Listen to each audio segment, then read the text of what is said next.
Viral foto pedagang tetap nekat jualan di rusun lokasi isolasi pasien COVID-19. Foto yang memperlihatkan seorang pedagang nekat berjualan di lokasi isolasi pasien COVID-19 viral di media sosial.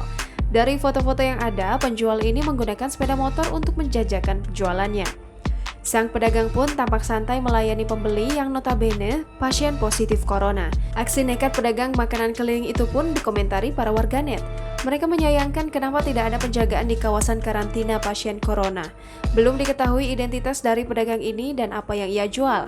Namun belakangan terungkap fakta, lokasi yang didatangi pedagang ini adalah kawasan zona merah Rumah Susun, tempat pasien positif corona di lingkungan RSUD ADM John, Kabupaten Sintang, Kalimantan Barat. Kepala Dinas Kesehatan Kabupaten Sintang, Harsinto Linoh menegaskan pihaknya sudah berkali-kali menegur pedagang keliling tersebut, bahkan sampai diambil tindakan tegas berupa pengusiran. Sinto menegaskan lokasi isolasi pasien corona sangat berbahaya.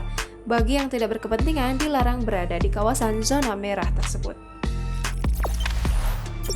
Jangan lupa subscribe, share, komen, dan like ya!